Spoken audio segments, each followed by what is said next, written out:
Olá, tudo bem com você? Que bom estarmos juntos aqui mais uma vez para estudar mais um tema dessa lição de Isaías, consolo para o povo de Deus. Sabe, nós temos acompanhado a cada semana o seu comentário, a sua participação nos canais da Divisão Sul-Americana e também no canal da Igreja do UNASP. E nós temos percebido através dos comentários como esses estudos têm abençoado a você, sua família, o seu contato com Deus. Ficamos muito felizes que isso tenha acontecido. E mais uma vez eu não posso deixar de pedir então que nesse novo estudo, antes de começarmos agora já, ative as notificações, pressione ali o sininho, siga as nossas redes sociais para que você esteja sempre ligadinho quando chegar a hora do vídeo entrar no ar no sábado à noite, no sábado à tarde, você será avisado, tá bom? Essa semana nós vamos estudar sobre um tema muito especial dentro do contexto do livro de Isaías. Nós vamos tratar sobre o tema número 6, que tem como título Brincando de Deus. E para tratar desse tema, durante esta semana, eu tenho aqui dois convidados mais uma vez especiais, nessa parceria que nós estamos fazendo com o Seminário Adventista Latino-Americano de Teologia, com sede aqui no UNASP. Eu tenho dois professores, à minha esquerda aqui, primeiro o pastor Jean Zukovski. Pastor Jean foi meu professor no primeiro, no segundo, no terceiro e no quarto ano de teologia, né? O pastor Jean praticamente deu aula em todos os anos ali, desde as matérias históricas, que são as matérias que ele ministra hoje no seminário aqui do UNASP, também passando pelas matérias sistemáticas. E na minha época o pastor Jean também ministrou as matérias de Daniel e Apocalipse. O pastor Jean também, com a sua esposa Iraceli, fazem um trabalho muito bonito com os teologandos. É um trabalho muito especial de orientação dos novos casais pastorais. Pastor, é um privilégio receber o senhor aqui. Seja bem-vindo e que Deus abençoe. Eu que agradeço, para mim é um privilégio estar aqui e podermos juntos crescer no conhecimento da palavra de Deus. Amém. Pastor Jean também ministra disciplinas na graduação e na pós-graduação. E falando em pós-graduação, eu tenho aqui como outro convidado o pastor Vanderlei Dornelles. Pastor Vanderlei Dornelles, ele é o coordenador acadêmico da pós-graduação da Faculdade de Teologia do Seminário de Teologia aqui do UNASP. A semelhança do pastor Jean, o pastor Dornelles também ministra disciplinas na graduação, não é, pastor? Na pós-graduação, e entre elas, na graduação, o senhor ministra hoje a disciplina de Apocalipse. E eu me lembro que depois que eu me formei em 2015 e eu assisti a disciplina com o pastor Jean de Apocalipse, eu fui até as suas aulas e o senhor me permitiu assistir ali, também assisti Apocalipse com o senhor também, e ali, com a visão do pastor Jean, a visão do pastor Dornelles, nós podemos crescer no conhecimento. Pastor, seja bem-vindo também, muito obrigado por aceitar o nosso convite. Obrigado, Júlio, é um prazer participar, esperamos conhecer um pouco mais de Isaías, sua profecia, né, através da lição que abordaremos aqui. E para você que está nos assistindo, nós vamos iniciar agora com uma oração. Além de Isaías, o tema dessa semana acaba nos levando também a Daniel, a Apocalipse, duas disciplinas que eu sei que vocês gostam muito. Pastor Jean ministra palestras, seminários sobre isso. E o pastor Dornelles também tem materiais escritos, livros escritos pela Casa Publicadora Brasileira, pelo Sangue do Cordeiro e tantos outros livros. E se você quiser acessar esses materiais, é só procurar pelo nome do pastor Vanderlei Dornelles no site cpb.com.br. Bom, vamos ao que importa. Pastor Jean, o senhor pode iniciar com uma oração para a gente entrar no tema de hoje? Oremos então.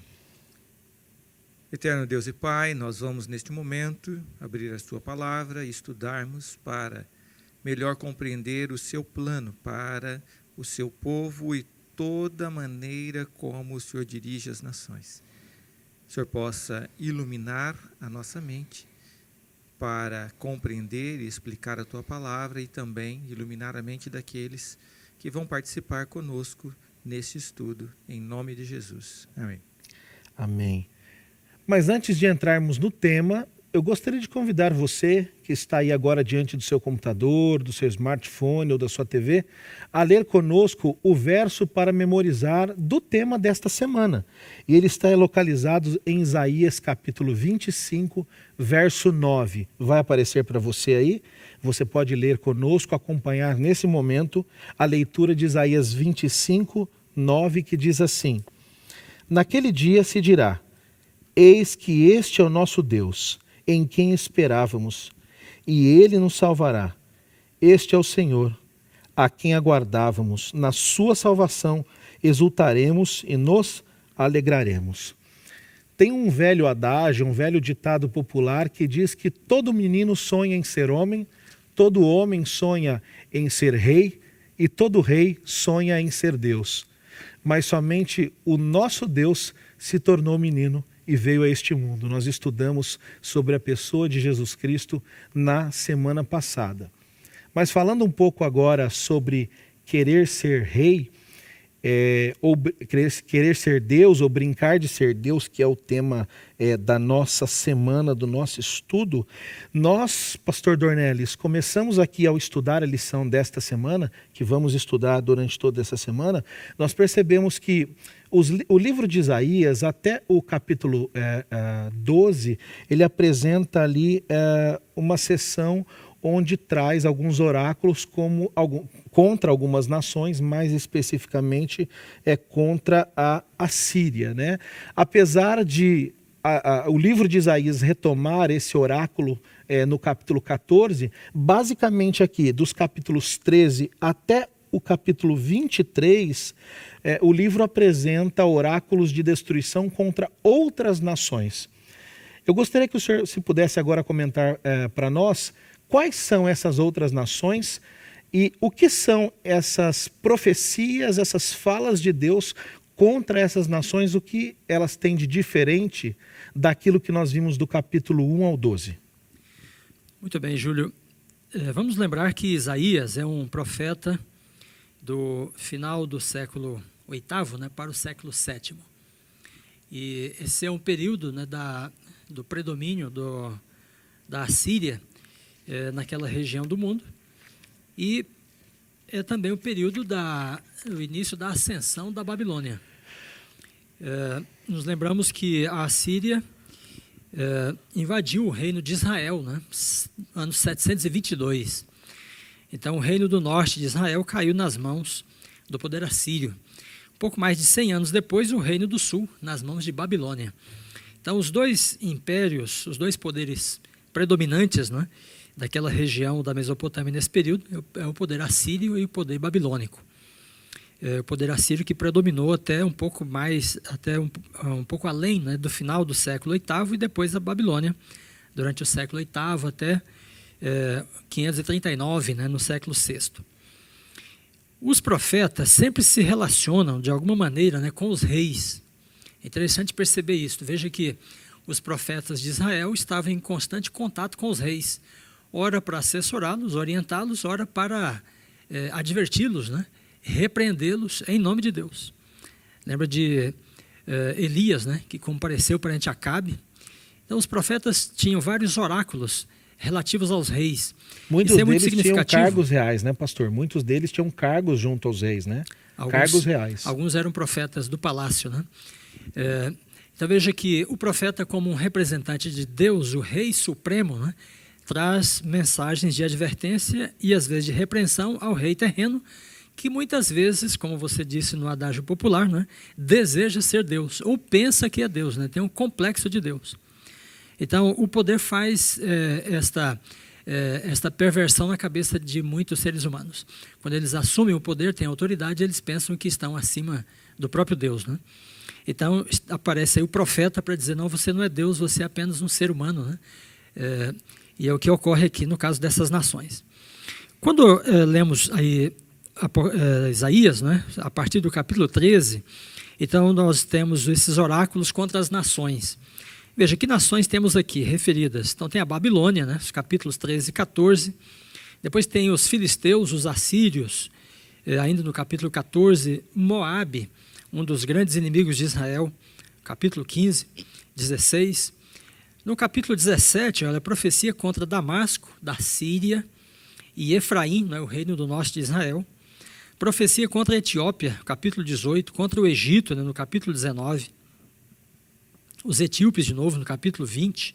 E aí, de novo, a Babilônia, Arábia do Mar, capítulos 21. E 22, profecia contra Jerusalém. Olha só, então há uma profecia contra Efraim, uma maneira de se referir ao reino do norte de Israel. Profecia contra Jerusalém, profecia contra Tiro, capítulo 23. Então é interessante que aqui haja esses juízos contra essas diversas nações. Muitas nações, né, pastor? Muitas, e todas elas de alguma forma relacionadas com Judá e Israel. É interessante que nesse contexto do século VIII para o século VII, né, há uma decadência dos reinos de Israel e Judá. E isso parece que permite, né, que as demais nações se fortaleçam contra o povo de Deus. E aí então vem essas profecias, porque no momento em que, por exemplo, a Síria invade Israel, depois Judá, Jerusalém, então isso é por permissão divina, porém o juízo de Deus está sobre essas nações, que foram permitidas por ele, porque elas cometem vários excessos, né? Esses reis querem assumir a própria posição de deuses, né? O pastor Siqueira chegou a dizer que a Síria era a vara na mão de Deus, né? Então vem o juízo de Deus contra elas. É interessante que quando a gente chega aí no capítulo 23, aí tem Tiro, né? E depois tem o capítulo 24. O capítulo 24 faz uma espécie de sumário, né, desses juízos, porque aí fala assim, 24, verso 1. Eis que o Senhor vai devastar e desolar a terra. É interessante que agora aqui é uma expressão global, né? A terra toda está sob o juízo de Deus, porque a impiedade predomina, né? Agora, se há juízos, né, então contra a Síria, contra o Egito, Etiópia, Damasco, Síria, né, e até sobre Efraim e Jerusalém, quem é que pode se salvar? Porque você tem as nações ímpias, mas tem também Jerusalém e Efraim, são nações do povo de Deus. Então, quem é que pode se salvar?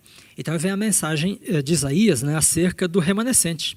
Porque, veja, o capítulo 24, verso 6, então diz assim, por isso a maldição consome a terra. Então, a impiedade predomina sobre a terra, né? Por isso o juízo de Deus vem sobre a terra, e os que nela habitam e tornam-se culpados. Por isso, serão queimados os moradores da terra, e poucos restarão. Então, aí vem o conceito do remanescente. Então, quando o juízo de Deus é derramado sobre a terra, né, sobre as nações, poucos vão restar. Porque mesmo Jerusalém está debaixo do juízo, Samaria está debaixo do juízo de Deus, e vai restar apenas um remanescente que é fiel a Deus, que guarda a palavra de Deus, independentemente da postura dos reis. Porque os reis de Israel e de Judá caíram também em degradação e idolatria, mas havia famílias, né, comunidades que preservavam a viva palavra de Deus, a obediência, né, a lealdade, a aliança de Deus. E é esse grupo que vai sobreviver diante dos juízos de Deus. Pastor, só complementando a pergunta, por que exatamente contra a Babilônia que começa esse juízo aqui nessa sessão que vai de 13 a 23? Por que as profecias aqui contra essas nações começam com o reino de Babilônia? Qual é a importância desse reino dentro desse contexto do pecado, do afastamento de Deus? É interessante, Júlio, que não só começa, né, no capítulo 13 contra a Babilônia, 13 e 14, mas depois no capítulo 21 vem outra profecia contra a Babilônia. Então, o juízo começa com Babilônia e fecha com Babilônia. E isto é significativo para nós, porque Babilônia, o próprio nome, né, já traz um pouco do seu legado, sua herança, a natureza, né, o perfil, a atitude da Babilônia é uma representação da atitude geral dos reis antigos e muitos posteriores também. Esse complexo de ser grande, de estar acima, né? Então, Babilônia tem um legado, né, que vem desde Babel, daquela intenção da arrogância humana, né, de querer proteger-se contra Deus, né, ou estar equiparado com Deus. Então, Babilônia é um império, porém, ela é representativa da atitude de todos os demais impérios, nesse sentido da arrogância e da exaltação humana. Então, quando Deus fala contra a Babilônia, a partir deste ponto, né, da arrogância, exaltação, o orgulho humano, ele está falando ao mesmo tempo contra todos os seres humanos que têm o mesmo espírito, que têm a mesma atitude. Pastor, e segura aí que nós vamos entrar nessa parte de Babilônia como representação. Nós temos isso guardado aqui, segura aí, não deixa escapar. Mas agora eu queria perguntar ao pastor Jean. Pastor, antes de ter essa representação, Babilônia foi realmente um império, um reino físico, ele existiu. E nós sabemos que em 626 a.C., Nabopolassar assume e se torna rei, e ele começa uma nova dinastia, uma dinastia neobabilônica. E nós sabemos que a história mostra que junto ali com a Média, eles vencem a Síria. Porém, a história também mostra, pastor Jean, que Babilônia caiu. Como foi essa queda? Como se deu e quais foram os resultados? Existem alguns detalhes importantes dentro do que o pastor Dornelles estava falando. Nesse contexto, nós vemos principalmente no Antigo Testamento, os reinos e as guerras entre os reis representam não apenas um monarca contra o outro, mas representa uma divindade contra outra divindade. Então, o rei ali, se ele não é considerado um Deus para o seu povo, ele está lutando em nome de um Deus. Nós vemos no livro de Daniel, no 1º capítulo, que quando Nabucodonosor conquista Jerusalém, os tesouros que ele tira da casa do Deus de Jerusalém, ele não leva para si, ele leva para a casa do seu Deus. Então, basicamente, as batalhas não eram entre reinos, mas entre os deuses desses reinos. Era quase isso, era essa. E este líder era o representante deste Deus. E às vezes ele se colocava como o Deus aqui na terra. Babilônia é significativo pela sua a arrogância, como é apresentada na Bíblia, nessa representação. Tá? Nós vimos a Síria também um pouquinho antes trabalhando, dizendo não tem nenhum Deus que conseguiu nos derrotar, nós fomos vitoriosos, os nossos deuses são maiores, nenhum Deus conseguiu livrar nenhum povo das nossas mãos. Esta arrogância é o que nós vemos acontecendo com Babilônia. Você pega Daniel, os primeiros 5 capítulos não são uma história de Daniel.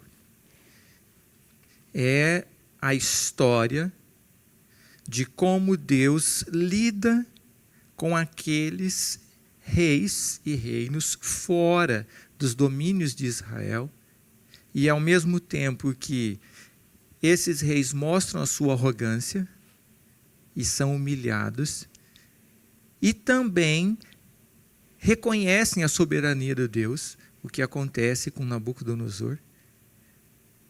Muitos deles não reconhecem a soberania de Deus e são completamente destruídos. Nós temos ali Deus mostrando o seu poder através de Daniel e seus companheiros para Nabucodonosor, no capítulo 1. No capítulo 2, agora Deus dá uma revelação para Nabucodonosor e ninguém consegue decifrar. Aí Deus vem e mostra que ele é que domina todos os reinos, porque o contexto lá deixa claro que Daniel diz assim, você estava preocupado com o que ia acontecer no futuro, e Deus te revelou. E aí ele mostra, você começa aqui, cabeça de ouro, mas não vai durar. Não vai durar, o seu reino vai passar, e o reino que vai ser implantado é a grande montanha que é Cristo. Esse é o reino, a pedra que virá. Aí nós temos no capítulo 3, Nabucodonosor agora tenta se colocar como um reino eterno. Faz a estátua toda de ouro. E novamente, Deus se apresenta e acaba com a arrogância de Nabucodonosor. E no capítulo 4 vem o ápice da sua arrogância, dizendo, olha, tá vendo, foi eu que fiz tudo. E agora ele passa aqueles 7 anos... Comendo capim. Comendo capim.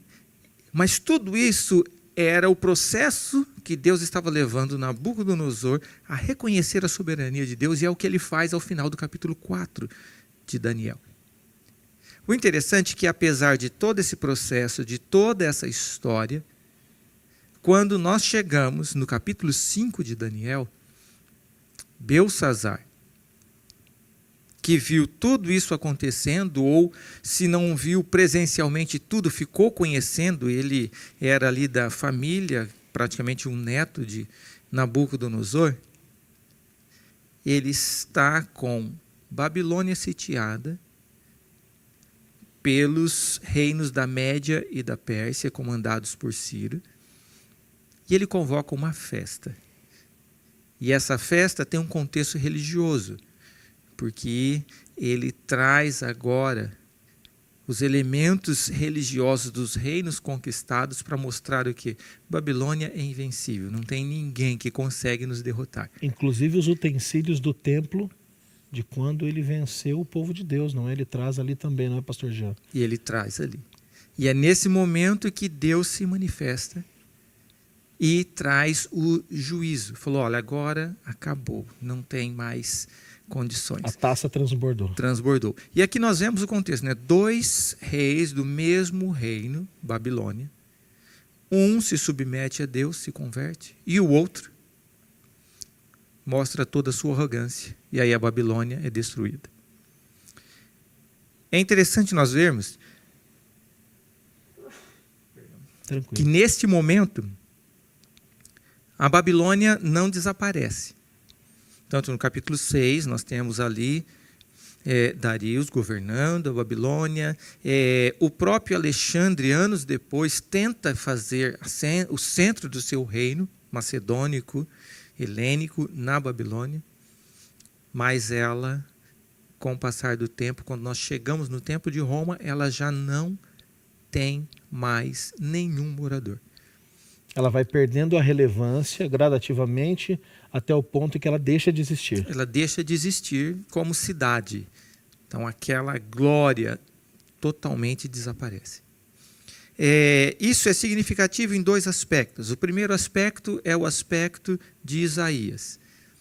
Quando Isaías lança a profecia, Babilônia não está no seu auge, mas ela está nesse crescendo, como o pastor Dornelles falou, e vai dominar a Síria. Quem olha para a profecia de Isaías e diz assim, Babilônia vai ficar deserta, ele vai dizer o quê? Impossível. Isso é doidura. Nunca vai acontecer. Isso aconteceu várias vezes na história com profecias bíblicas. Sim. Os homens olham e falam o quê? Isso nunca vai acontecer. E nós temos ainda algumas profecias a serem cumpridas. E que as pessoas, alguns, questionam, fazem zombaria e falam, isso nunca vai acontecer. Então, se eu e você estivéssemos vivendo no tempo de Isaías e lêssemos o que Isaías disse, poderíamos falar a mesma coisa. Dizer assim, não, isso aqui é impossível. Insanidade. Insanidade, né? Isso é um falso profeta. E aconteceu. Mas mais do que isso, isso nos mostra o segundo ponto. Deus usa essa história real e faz uma analogia para o grande conflito entre Cristo e Satanás. Olha só. Lá no Apocalipse nós vemos esta analogia. Deus está construindo símbolos, pastor Jean. E ele usa essa realidade do tempo de Isaías, dessa profecia, para mostrar o quê? Babilônia representando todos aqueles que são liderados por Satanás, também vai cair e vai ser destruída no final. Segura aí, segura isso daí para o final. O senhor entrou num ponto interessante. Pastor Dornelles, quer complementar? Sim, é muito interessante esse ponto que o pastor Jean estava discorrendo sobre ele, né? Essa ideia de Babilônia nunca vir a ser desolada, né? Porque uma cidade que todo mundo quer governar sobre ela, quer possuí-la, né? Como é que ela ficaria assim, sem atrativos, né? Guardadas as proporções, poder, seria dizer, né? Hoje que os Estados Unidos deixaria de existir como potência, como reino. Seria insano, né? Agora, enquanto muitas pessoas disputaram, né, o espaço de Babilônia no passado, veja que a Síria queria a Babilônia, o Império Neobabilônico se estabeleceu na Babilônia, os persas dominaram sobre a Babilônia, Alexandre queria dominar sobre ela, né? depois de Babilônia, bom, então ela fica desolada, enfim, e depois de Babilônia surge outra cidade, que também tem essa sedução, né? Que cidade que é? É Roma. Então Roma se torna uma espécie de sucessão de Babilônia. E Pedro chega a aplicar o conceito de Babilônia a Roma, né? Sim. E depois de Roma imperial, aí vem Roma papal. Então, os papas dominaram sobre a cidade que antes era dos imperadores romanos. E, curiosamente, né, os americanos, os norte-americanos, algumas vezes se referem aos Estados Unidos como a Nova Roma. Sim. E você tem toda a simbologia de Roma, né, e de Babel também nos Estados Unidos. Então, há uma recorrência, né, à ideia de Roma da era cristã para cá, assim como existe a Babilônia no mundo antigo. Mas ambas são Babilônia. E ambas ficaram desoladas. Então, é essa profecia de Isaías que a gente tem de manter em mente. E como o Jean estava destacando, pode parecer que não, mas se Deus disse, assim será. Você que está em casa, você percebeu? Deus usa a história do passado para nos mostrar como Ele vai atuar no futuro.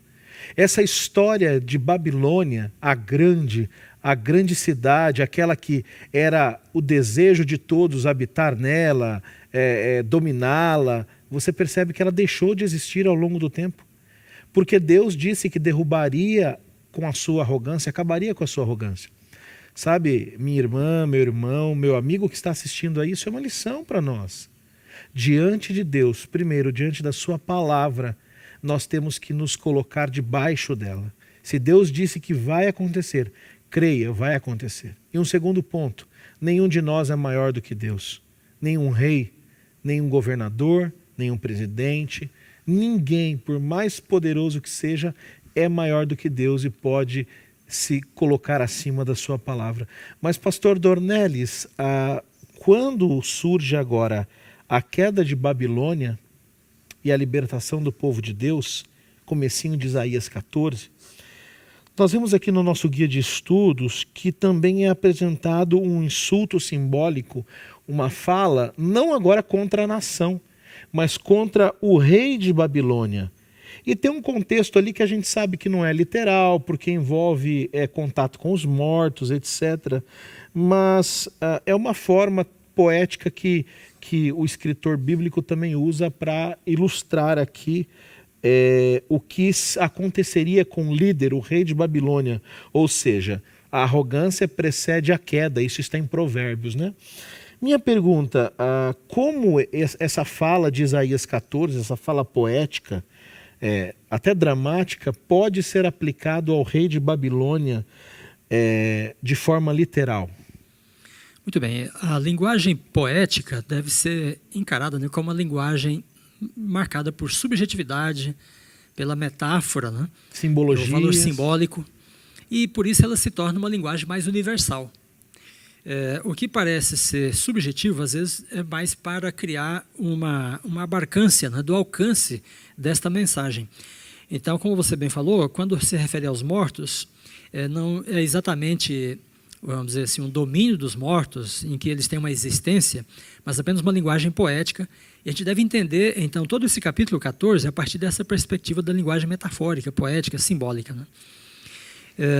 Como o título aqui em terça-feira é a queda do rei do norte, o rei do monte, né?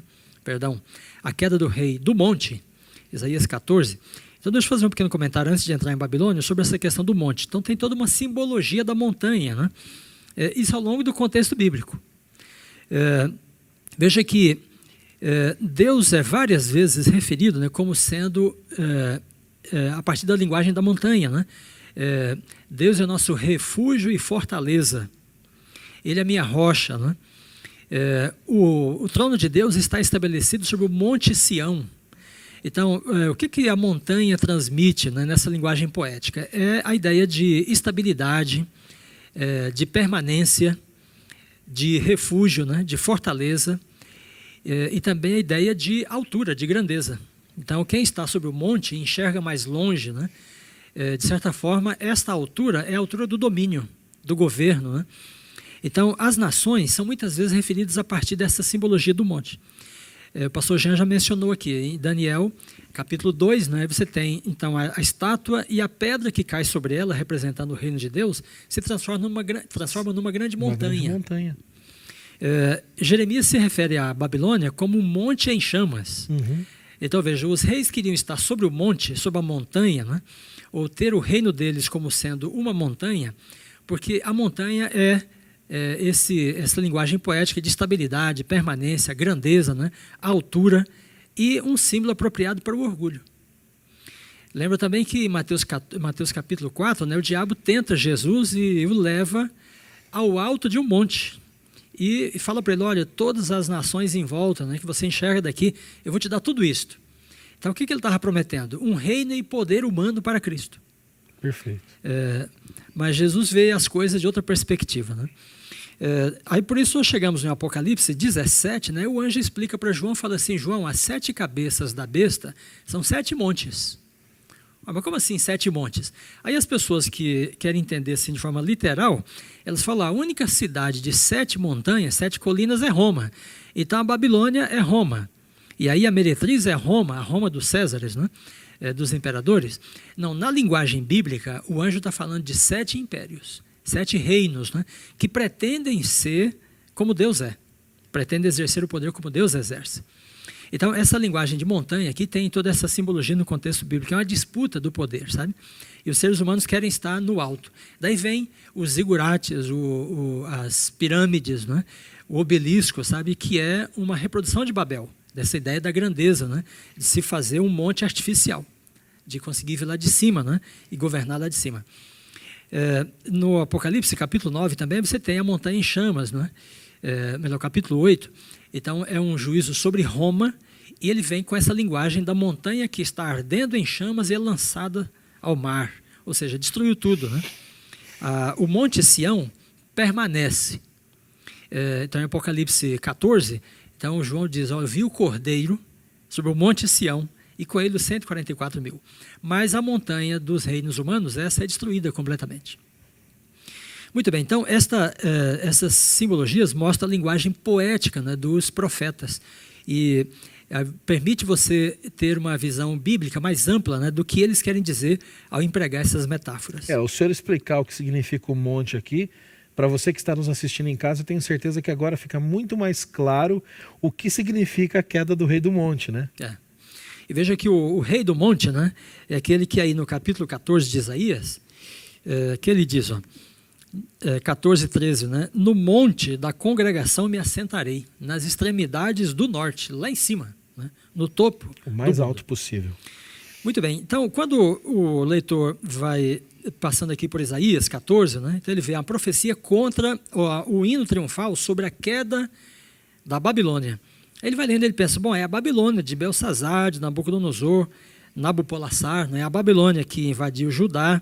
Só que quando ele chega no versículo 12, ele estranha, porque ele diz assim, como caíste do céu, ó estrela da alva, estrela da manhã, filho da alva, como foste lançado por terra, tu que debilitavas as nações.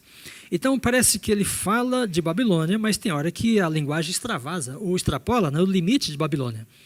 Tu dizias no teu coração, olha, 14, verso 13, né? Eu subirei ao céu, acima das estrelas de Deus, exaltarei o meu trono, no monte da congregação. E depois o verso 15, né? Contudo, serás precipitado para o reino dos mortos, para o mais profundo do abismo.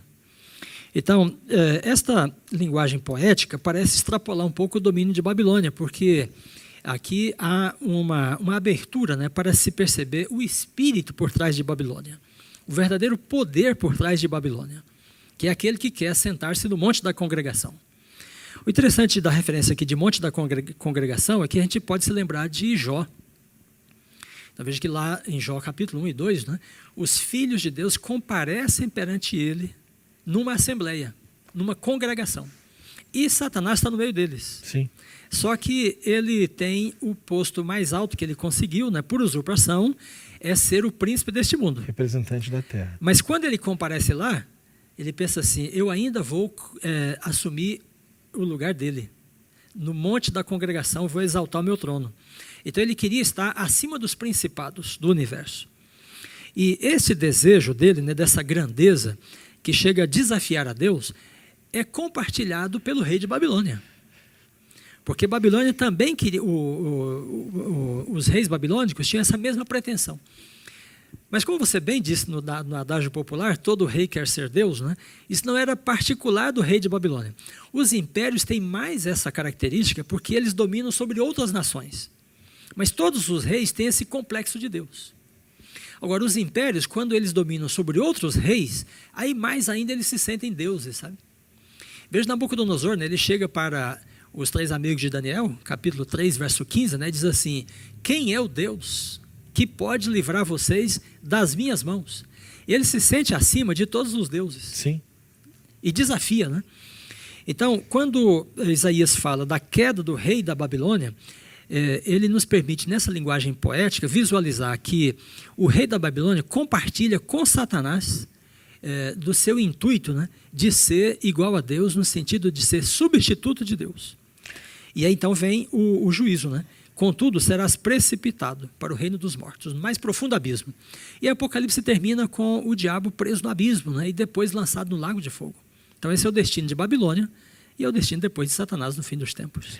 E já pegando esse gancho, pastor Jean, aqui no próximo dia dos nossos estudos, que vem falando da porta dos céus, nós sabemos que Babilônia vem de Babel, Babel, porta dos céus. O pastor Dornelles falou dos zigurates, dos obeliscos, tentando alcançar os céus. Aqui em Isaías 13:14, parece que há uma mescla entre os insultos que são proferidos contra o rei de Babilônia e contra Satanás. Afinal, como que eu aplico isso aqui para o rei de Babilônia e ao mesmo tempo para Satanás? O contexto aqui é imediato, é futuro. E já aproveitando, Babilônia também, como o pastor Dornelles comentou, Pedro se refere depois a Roma. Explica para nós um pouquinho sobre essa combinação entre rei de Babilônia e Satanás, Babilônia e Roma, como isso se dá aqui, depois isso é confirmado no livro do Apocalipse também. Comente para nós, por favor, nesse sentido. Como nós havíamos falado antes, a Bíblia, em vários momentos, Isaías faz isso várias vezes. Isaías não é um livro histórico, e ele tem algumas histórias. E essas histórias são usadas como um modelo de algo futuro, profético, que Deus vai realizar. A mesma coisa acontece no livro de Daniel. Aqui nós vemos que o grande foco de Isaías é Deus, que é o grande governante que está julgando todas essas nações. E essas nações, elas também têm um líder, como bem colocado pelo pastor Dornelles. E esse líder está nesse grande conflito, tentando usurpar a soberania de Deus. Pastor, então cada império tem um líder, mas ao mesmo tempo cada líder desse é liderado por um único líder. É isso? Justamente, que é o próprio Satanás identificado em Apocalipse 12. Então, ele tem os seus agentes. Como bem colocou o pastor Dornelles, os montes, lá em Apocalipse 17, são os agentes pelos quais Satanás governou o mundo, tentando levar o mundo a não reconhecer a Deus e a soberania de Deus. Ele esteve por trás da cortina ao longo da história. Ao longo da história. Por isso que o tema da Bíblia é esse grande conflito entre Cristo, Miguel, e Satanás. Esse aqui é o grande foco do que está acontecendo. E esse foco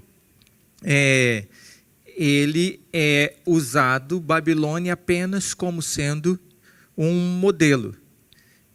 Aquela que representa todos esses reinos através da história. Okay. Então, é como se fosse assim, você pega um paradigma, né?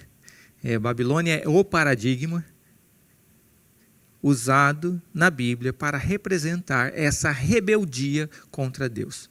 Por que é usado esse paradigma de Babilônia? Quando nós vamos lá em Gênesis, no capítulo 11, quando faz a primeira menção à Babilônia, nós vemos o que eles, aqueles que construíram Babilônia, tinham a intenção. Então, existem duas coisas que eles fizeram, eles tinham o objetivo de realizar com as suas intenções. No versículo 4 diz, olha, edifiquemos para nós uma cidade e uma torre, cujo cume toque no céu. Novamente a ideia de estar a grande montanha, mais alto que todos. Alcançar o topo. E aqui existe o foco. Qual era o objetivo da cidade e da torre?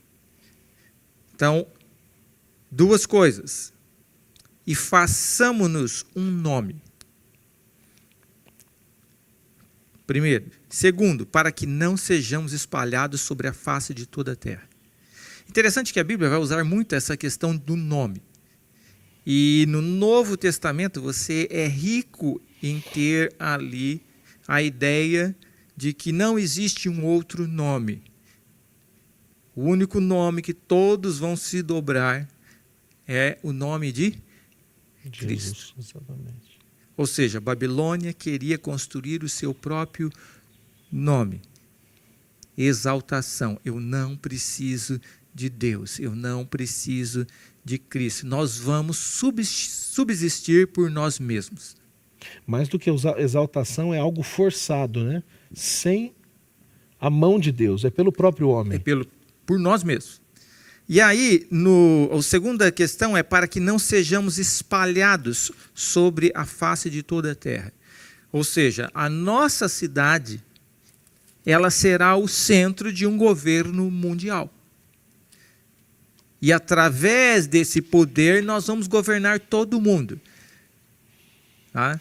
Se nós olharmos para hoje, nós vemos o quê? Globalização. Nós estamos... É a palavra do momento. É, né? A palavra, um governo mundial, único, unindo todas as pessoas para construir o nosso nome. Esse aqui é o grande foco que nós vemos nesta ideia de Babilônia. E essa ideia, como bem colocou o pastor Dornelles, vai se tornar muito forte em Roma, tanto na sua fase pagã, como na sua fase cristã. E quem vai se tornar a grande Roma, e já nasceu com essa ideia, é o próprio Estados Unidos. É aquele que vai ser o catalisador do mundo para promover a democracia e unir a todos, o bem. A ideia parece linda, mas na verdade é essa arrogância desse domínio que quer exercer. Pastor... E é a única maneira de chegar até Deus, que Babilônia significa o portão de Deus, seria através, eles fazem o acesso. E aqui a lição coloca algo interessante, né? Babilônia, o acesso é o homem constrói e chega até Deus. Uhum. Quando Jacó tem o sonho, é Deus que se aproxima do homem. Jacó fala, o céu se abriu para mim. Ele se sentia perdido, não tinha solução. Agora Deus fala, não, eu estou com você. A escada vem de Deus, não parte do homem. Não parte, né? Do homem. É e verdade. é por isso que ele coloca Betel, que é o portão de Deus. Que é o oposto de Babel. Que é o oposto de Babel, que se diz a casa de Deus. Então nós abrimos um caminho para chegar até Deus. Não, Deus é que abre o caminho. E aqui é onde nós vemos novamente aquilo que eu falei no começo. Só tem um nome, que é Cristo. Às vezes as pessoas falam, você aceitou Cristo? E nem para pensar, o que é aceitar a Cristo? Olha, a descendência de Adão está condenada à morte. Por quê? Uhum. Porque se sujeitou a um líder, a serpente, Satanás. Para salvar essa descendência, não tem como salvar. Precisa vir um novo descendente, um novo herdeiro, e nós agora seremos herdeiros a partir de Cristo. Nós seremos enxertados, né, pastor? Nós seremos adotados e todos seremos irmãos, A partir porque teremos desse agora a seguinte. humanidade de Cristo, Perfeito. o segundo Adão, e não mais a humanidade do primeiro Adão. Essa humanidade do primeiro Adão está condenada à morte eterna e é representada por esse orgulho de Babilônia, que é um meio de salvação e não faz diferença se você é mais conservador ou mais liberal. Se você acha que por você mesmo você consegue, guardando alguma coisa, ou sendo sujeito do amor, você está debaixo do mesmo líder. Só tem uma maneira: se submeter e ter o mesmo espírito de submissão de Cristo, que era tudo e se submeteu. Enquanto Satanás, ele não era e quer ser. Você vê os opostos dos dois reinos. Um, orgulho, quer ser o que não é. O outro, humildade. Ele é, mas se submete a ser servo de todos. Pastor, então, duas coisas interessantes, o senhor comentando aí. Nós vemos que o senhor citou Gênesis 11. Já em Gênesis 12, que é quando vem o chamado de Abraão, Deus diz a Abraão: porque eu vou exaltar o seu nome. É interessante que é o oposto do que Babel tenta fazer, né? Então podemos dizer, pastor Jean, pelo que o pastor Dornelles comentou antes, o paradigma ele não morreu. Quando Babilônia começa a cair, é transferido para Roma. E aí quando Roma começa a perder poder, ao longo da história, hoje nós temos uma outra nação que é Estados Unidos da América, que desempenha esse papel. Esse paradigma continua vivo. Ele continua vivo e é interessante. Daniel começa com a Babilônia sitiando e conquistando Jerusalém. Quando nós chegamos no Apocalipse, o Apocalipse termina com a queda de Babilônia e a Jerusalém sendo estabelecida. É o inverso. Ou seja, é o inverso. Onde Daniel começa, Apocalipse termina com o inverso, demonstrando que estes reinos humanos, esta pretensão de estabelecer o seu próprio monte, vai chegar a um fim. E aqui nos mostra que qualquer poder político e religioso desse mundo que se une para estabelecer qualquer tipo de globalização não está representando o reino de Cristo. Porque Cristo disse: eu não sou desse mundo, meu reino é outro mundo. Eu vou estabelecer. E por isso que é interessante Isaías aqui. Deus está falando: esse vai cair, esse vai cair, esse vai cair. Mas vai sobrar um restante, um remanescente. E esse remanescente eu vou estabelecer no meu santo monte. Então a ação parte de Deus e não do homem. Não adianta nós lutarmos para melhorar esse planeta. Isso não significa que nós vamos ser inertes. Não, nós temos a responsabilidade moral de fazer o melhor. De fazer o melhor. Mas não tem nenhum reino deste mundo que vai solucionar os nossos problemas econômicos, financeiros, justiça social, ecológicos e etc. A Bíblia diz que só tem uma solução: a implantação do reino de Deus através da soberania de Cristo Jesus.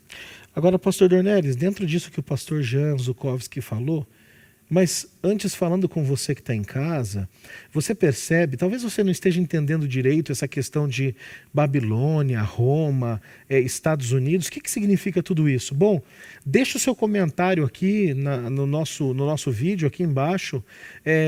Pede mais informação, entre em contato com a gente. Eu vou responder você, nós vamos responder você, te mandar algum material. Talvez você não estuda ou não conhece de profecias e não está entendendo nada, mas a gente tem muita coisa para passar para você, então não deixe de entrar em contato com a gente, tá bom? E continuar aqui no canal para você continuar aprendendo e crescendo. Mas, pastor Dornelles, agora, depois de nós vermos de 13 a 23 esses oráculos contra as nações, Isaías 13, 14, enfim, nós vemos que, como o senhor já mencionou, em Isaías 24, agora tem um oráculo contra toda a terra. Vai ficar desolada, é o que diz Isaías 24, né? E claramente aqui nós temos o contexto imediato de Isaías 24, mas há uma ligação forte com Apocalipse 20, me parece. Existe essa ligação, porque há essa menção de agora não mais as nações, mas a terra como um todo ser desolada. Quais os aspectos de Babilônia que agora se aplicam sobre todo o globo, sobre todo o planeta? Muito bem, Júlio. Então, no capítulo 13, a gente já tem esta espécie assim de antecipação do fim de todas as coisas, porque Isaías 13, verso 6, né, diz que o dia do Senhor está próximo. E vem o Todo-Poderoso como assolação. A lição diz assim, uma linguagem forte, né, que fala desse momento que Deus se levanta contra as nações para vingar seu povo, né, e salvar o restante do seu povo, o remanescente. Veja que o verso 7 diz, pelo que todos os braços se tornarão frouxos, e o coração de todos os homens se derreterá. Então, aqui é uma linguagem realmente abarcante, porque está se referindo à terra, aos habitantes todos da terra. E aí o verso 9 diz, eis que vem o dia do Senhor, dia cruel, com ira e ardente furor, para converter a terra em assolação, e dela destruir os pecadores. Ele vem e vem para destruir, pastor, é isso mesmo? Ele vem para destruir os pecadores, assim está afirmando o profeta, né?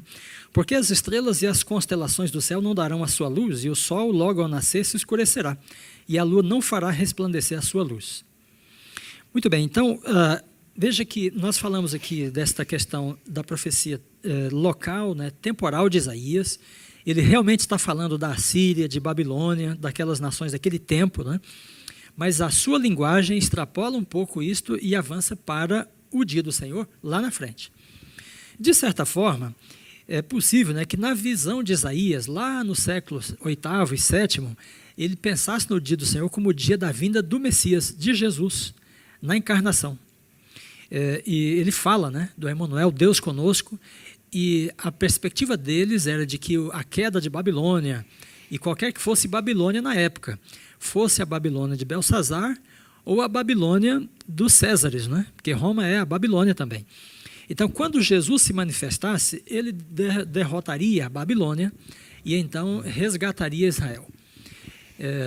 Agora, quando entramos no Novo Testamento, aí as coisas ficam mais claras, né? Porque o Apocalipse atualiza toda esta visão profética e mostra para nós que a queda final da Babilônia é lá no dia do Senhor escatológico, na segunda vinda de Cristo, não na primeira, né? Mas essa linguagem, né, de escurecimento do céu, sabe, queda das estrelas, né, é uma linguagem de juízo, é muito forte ela. Então, sempre que os profetas falam do dia do juízo final, o dia que o Senhor entra em confronto com a terra, com seus moradores, os pecadores, né, eles trazem essa imagem do escurecimento, a ausência da luz, né, para mostrar que não há segurança diante da manifestação de Deus, só aquele que está em Cristo está seguro. Pedro chega a dizer que os elementos vão se derreter, que o céu vai se enrolar como um pergaminho, né? E aí não é o fogo, né, do sol, não é o calor do sol, é o próprio Deus, porque ele diz, o Senhor é fogo consumidor. Sim. Né? Bom, há aquela ideia, né, de que Deus a ninguém destrói. E que nós devemos perceber em Deus somente a bondade, né? É claro, Deus é todo bondade, né? Deus é amor. Deus é misericórdia, né? Há pouco tempo o pastor Reinaldo pregou aqui um sermão dizendo que a glória de Deus é a sua bondade. Lembro bem. Então, o atributo assim mais predominante, né, mais evidente de Deus é a sua bondade. Mas isso significa que Deus não destrua, que Deus não tem ira, né? Deus não se encoleriza. Não, a Bíblia é muito clara ao falar da cólera, da ira de Deus, no Antigo e no Novo Testamento. E aí, para que ninguém tenha dúvida, né, no Apocalipse, capítulo 6, então fala da ira do Cordeiro. Então aí o Cordeiro de Deus, né, o todo misericórdia e amor, também se ira. Então ele é misericórdia e amor para com aqueles que se arrependem, que se convertem, sabe, que se humilham, né, e buscam a redenção nele.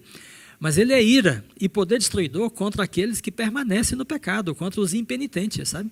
Aqueles que não se arrependem, que são arrogantes até o final da sua jornada. Então a ira de Deus se acende contra estes. Então, Isaías não deixa dúvida, né? Deus se levanta para destruir os pecadores que permanecem no pecado apesar do apelo da misericórdia. Deus se levanta para destruir aqueles que estão em Babilônia e que resistem ao chamado, né? Apocalipse 18 diz, sai dela, povo meu.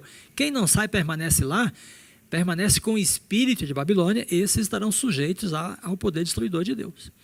Aí quando chegamos em Apocalipse 19, não há dúvida, né? Então quando o cavaleiro se manifesta, né, com seu exército, a terra fica toda assolada. E atrás dele, né, o rastro da destruição.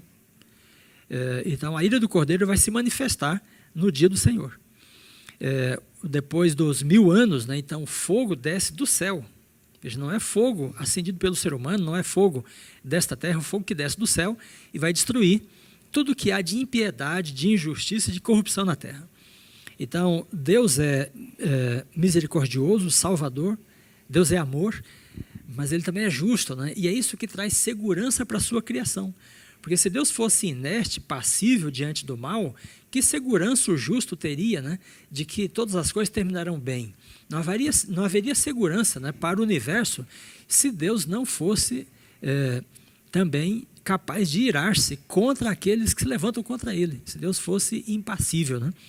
Então, na linguagem dos profetas, não há essa ideia de um Deus impassível, né?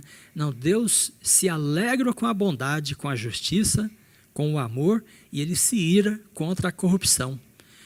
Veja, no mundo de hoje, né, a corrupção está atingindo um nível, né, de globalização. Corrupção, miséria, destruição. No contexto da pandemia, veja quanta corrupção, quantas pessoas estão tirando dinheiro que seria usado para salvar vidas, né? É verdade. Então, contra essas atitudes, Deus se encoleriza, Deus fica irado. E Ele se levanta finalmente para destruir aqueles que destroem a terra. É a linguagem de Apocalipse capítulo 11. E nesse detalhe é importante nós vermos que no Apocalipse é colocado que a destruição final está reservada para a Babilônia, tá? E Satanás e seus anjos. Então são os agentes e Satanás e seus anjos. Tem um grupo específico ali, pastor. Por isso que há o chamado para todos os seres humanos falar assim, ó, sai de Babilônia, como o pastor Dornelles falou. Ou seja, quem ficar é porque escolheu estar lá. Deus já está dizendo assim, ó, esses daí vão ser destruídos. Você não precisa, eu não quero, eu não tenho prazer na morte do ímpio. Sai daí, porque não tenho o que fazer. Essa rebelião tem que acabar por causa do amor, para o bem do reino de Deus. Então, quem ficar é porque escolheu estar lá. Tá? Aí ele não pode culpar a Deus e falar, não, Deus não vai destruir. Não, Deus vai destruir Satanás, seus anjos e Babilônia. Mas você não precisa ficar lá. Você pode sair de lá. Eu gostaria de frisar, pastor Júlio, veja, como é que nós podemos sobreviver ao dia do Senhor? Quem é que sobreviveu, né, quando Deus se levantou em juízo contra a Síria, contra a Babilônia, contra Jerusalém? Né? Aqueles que estavam firmados em Cristo, em Deus, na palavra de Deus. Né? O pastor Jean falou agora há pouco aqui de um poder que está por trás, né? Nós falamos também de todos os reinos humanos. Em Daniel capítulo 10, no versículo 13, né, ele abre essa cortina, sabe? Porque há um conflito e aí o anjo de Deus desce para lidar com Daniel, mas ele fala assim, mas o príncipe do rei da Pérsia me resistiu, até que Miguel, o grande príncipe, se manifestou. Então o príncipe do rei da Pérsia é o próprio diabo. Por trás dos reinos humanos que são contrários a Deus está o príncipe desta terra. Jesus disse, aí vem o príncipe desse mundo, né? É o próprio Satanás. Ele nada tem em mim. Então, são dois príncipes, né? O príncipe Miguel, em Daniel 10, né? É o príncipe do povo de Deus. Miguel é o príncipe do povo de Deus. E Lúcifer é o príncipe dos reis desta terra. Então, você tem de estar com um dos príncipes. Se você não está com o príncipe Miguel, você estará automaticamente com o príncipe desse mundo. E a sua segurança está seriamente comprometida. Agora veja aí, nós devemos nos lembrar que no juízo de Deus contra a Babilônia, esse juízo é por causa do orgulho, né, da arrogância de Babilônia. Todo aquele que se exalta será humilhado. Todo aquele que se humilha será exaltado. E aí a gente pode entrar com o pensamento de Paulo, né? Em Filipenses, capítulo 2, ele diz assim, tende em vós, 2 verso 5, né? O mesmo sentimento que houve também em Cristo Jesus, pois ele, subsistindo em forma de Deus, não teve por usurpação o ser igual a Deus, antes a si mesmo se humilhou, se esvaziou, tomando a forma de servo, né? Pelo que Deus também o exaltou. Então veja, o pastor Jean já sinalizou isso, né? O homem que procura se exaltar, ou a mulher que se exalta, né, serão todos humilhados. mas aquele que se humilha em Cristo será exaltado. Porque esta é a vitória de Cristo. Ele se esvaziou, ele se humilhou, ele viveu para servir, enquanto que Satanás se exaltou e quis viver para ser servido. Então, ou nós temos o espírito e a atitude, né, de Lúcifer, ou teremos o espírito e a atitude de Cristo. Então, essa é a escolha, né, que esse estudo de Isaías coloca para nós. De que lado você está? Qual é a sua atitude? Qual é o seu espírito? Você quer ser como Deus, como Eva quis, né, e aí caiu? Você quer ser como Deus, como o rei da Babilônia? Ou você quer ser como Cristo, aquele que serve, que vive para servir? Porque é nessa atitude que está a segurança, né, no dia do Senhor. Aqueles que se humilham serão exaltados. Humilhar-se aqui é aceitar a vontade de Deus e buscar, né, o poder de Deus na nossa vida. Pastor Jean, aproveitando a fala do pastor Dornelles, nós estamos chegando ao fim. Por que orgulho e arrogância são pecados assim tão perigosos e tão difícil do ser humano abandonar? E são pecados que muitas vezes eles não podem ser vistos, estão no coração, né? O pecado e a arrogância, o orgulho, eles cegam o ser humano. Como isso pode atrapalhar a vida cristã de uma maneira agora mais prática? O que podemos aprender com o que vimos até aqui? O princípio do reino de Deus é servir. Quando nós observamos, nós falamos muito de amor, servir, e às vezes não pegamos o que realmente está acontecendo. Como já foi colocado, Deus demonstrou o seu amor quando o seu filho vem e se humilha, e com o objetivo do quê? O que é que ele ia ganhar com isso? Não, ele simplesmente estava ali, seu discípulo, fazer a vontade do Pai. Quando não tem esse espírito de serviço, a lei áurea, faça para os outros aquilo que você gostaria que fizesse para você, não de uma forma egoísta, aí nós vamos ter o quê? O desejo de supremacia. E o desejo de supremacia é um problema sério, indo bem no particular. Se nós estamos aqui, eu quero me sobressair mais do que vocês, eu vou ter que fazer o quê? Eu sou bom e vou ter que diminuir você. Automaticamente eu criei o quê? É inevitável, né, pastor? Eu criei um problema porque agora a natureza minha, se fosse feito isso comigo, eu ia tentar fazer o quê? Não, eu sou tão bom quanto você. E você já percebeu que isso acontece com os seres humanos? Sim. Então, o orgulho, o desejo de supremacia, ele causa ódio, ele causa uma resposta de desejo de supremacia. E de desavença e de briga. E nunca tem fim isso. Agora, eu tinha um amigo de quarto que você chegava para ele e falava, olha, você é muito feio. Ele falava, olha, eu sou mesmo, mas você é bonito, posso andar com você? O que acontece quando a pessoa... Como é que você fica? Você vai falar mais alguma coisa? Não, se desmonta. E é isso que a Bíblia diz. Olha, às vezes a gente não entende e leva ao pé da letra, né? Jesus, olha, o cara bateu na face, dá a outra. Não é necessariamente você ser uma pessoa que fica ali, né? Um bobão, né? Como não, a gente fala, né? É o princípio aonde você desmonta a outra pessoa pelo caminho do serviço e do amor. Essa é a única maneira de se ter paz, harmonia e equilíbrio. Aonde surge qualquer desejo de supremacia, o orgulho, aí desmonta qualquer sociedade. E esse é o problema que nós temos nos reinos desse mundo. Colocam-se leis, nós estamos no Brasil, falamos, o governo rouba isso, aquilo outro. Mas, se cai um caminhão... Bem lembrado. Tem um acidente lá... Eletrodomésticos, o que acontece? Você deixa lá porque não é seu? Vai saquear. Esse é o grande problema. Eu penso em mim, se eu tive a vantagem, tá bom. Esquece outra. E a centralidade no eu. Esse é o orgulho. E essa é a desgraça que a Bíblia diz que é o pecado. Agora, quando Cristo entra, isso não é nosso. Ele vai colocar o amor, a paz, a bondade, a mansidão. Nós não temos isso. Ninguém tem. Não é guardando a lei que você consegue isso, não tem como. É somente o Espírito Santo que pode colocar esse princípio, e Jesus diz que está à disposição, é só pedir. Essa é a única maneira de ter um reino de paz e harmonia, é com o princípio de submissão, colocando o outro como mais importante. Se todos vivessem assim, o mundo seria diferente, mas isso vai acontecer um dia, quando Cristo implantar o seu reino, e aqueles que aceitaram serem transformados pelo Espírito Santo vão poder experimentar a grandeza e a harmonia desse reino. Depois de tudo que foi dito aqui, tudo que foi mencionado, discutido, você que está nos assistindo pôde perceber que a arrogância e orgulho levam a gente para um único lugar, para o buraco, para a destruição.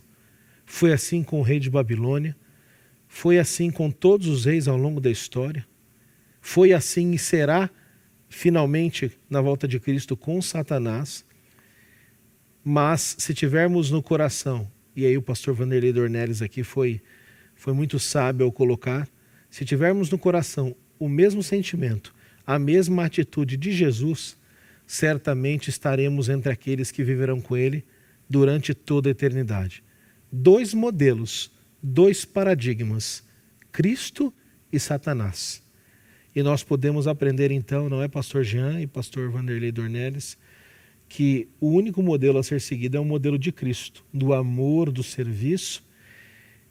E também nós aprendemos que por mais que no mundo que nós vivamos, nós talvez sejamos rebaixados, diminuídos, vivamos num contexto de arrogância por parte de nossos líderes, chefes, às vezes até parentes, amigos, isso vai ter fim quando o verdadeiro reino perfeito for implantado nesse mundo. Amém? Eu queria agradecer demais vocês, foi um privilégio ter vocês aqui. Já estão convidados para voltar num outro momento, para compartilhar um outro tema da lição. Mas para a gente encerrar, começando pelo pastor Vanderlei, depois o pastor Jean. Pastor, em um minutinho, a sua mensagem para quem está nos assistindo. Muito bem. Nós estamos num contexto de instabilidade, insegurança, em que percebemos claramente que a Terra está doente, a Terra está contaminada, o nosso mundo está inseguro. Mas não é assim que a Bíblia diz que as coisas vão terminar. O Apocalipse, assim como os profetas todos antigos, né, o próprio Cristo sinalizam para nós claramente, um novo céu e uma nova terra vão surgir. Amém. E você será um cidadão dele em Cristo Jesus. Então Jesus faz o convite, venha e alimente-se da árvore da vida. Ou seja, a árvore da vida vai ser novamente colocada sobre este planeta, que não estará mais dominado pelo pecado, pela corrupção e pela enfermidade, mas pela saúde e a vitalidade. Para que você possa entrar nessa nova vida, o caminho e a porta é Cristo Jesus. E que Ele te abençoe para que você tome essa direção. E eu gostaria também de convidá-lo, apesar de todos os problemas e coisas ruins que temos aqui neste lado, nesse mundo de pecado, se hoje, ao aceitar a Cristo, se submeter a Ele, você tiver esse mesmo princípio de Cristo, de servir e buscar a sabedoria em Deus, a graça de Deus, mesmo aqui, você vai poder usufruir melhor todos os aspectos deste prazer, dessa alegria que é servir a Cristo, além de, como disse o pastor Dornelles, participar no futuro desse reino sem nada dessas desgraças que estamos aqui. Vá até Deus, conheça a sua vontade, se submeta à sua vontade e a sua vida será mais feliz aqui e terá também a vida eterna. Amém.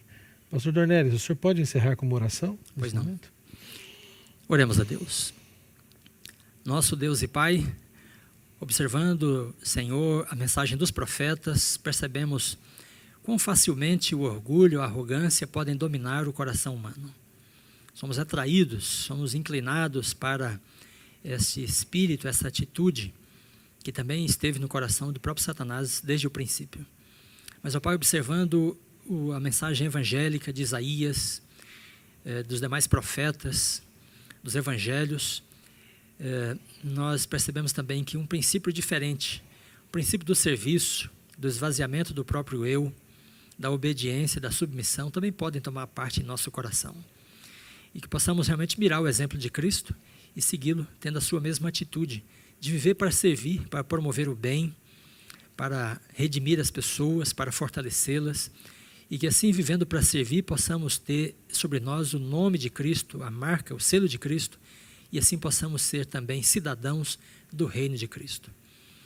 Abençoa, ó Pai, os poderes desse mundo, os governos, para que o Espírito Santo ainda tenha alcance e que os recursos, as leis, possam ser usados para o bem das pessoas, para minorar a dor. Mas vendo, Senhor, que o mundo finalmente chegará a um fim, que nós possamos estar cheios da esperança do novo céu e nova terra. E que o nosso ouvinte que nos acompanhou nesta oportunidade possa também ter o seu coração cheio de paz, de alegria, na expectativa de que muito em breve o nosso Deus se manifestará no dia do Senhor para estabelecer o seu reino eterno, para fundar o Monte Sião sobre esse mundo e governar com a paz e a justiça sobre a sua criação. Pedimos que abençoes e ilumines a cada um dos teus filhos e encha-nos dessa esperança e dessa certeza, em nome de Jesus. Amém. Chegamos ao final de mais um estudo. E você que nos acompanhou aqui no canal da Igreja do NASP Engenheiro Coelho ou no canal Adventistas Brasil, da Divisão Sul-Americana, muito obrigado por ter ficado conosco até agora. Não se esqueça de se inscrever, ativar as notificações, comentar aqui embaixo no vídeo, compartilhar conosco aquilo que você aprendeu ou alguma sugestão. Estaremos sempre interagindo com você. Que Deus te abençoe muito. Te dê uma semana realmente repleta de realizações, de conhecimento, um conhecimento maior dele e da sua palavra. E nos vemos então na semana que vem com o tema de número 7, com outros 2 novos convidados que estarão aqui do SALT, do Seminário Adventista. Que Deus te abençoe e uma boa semana.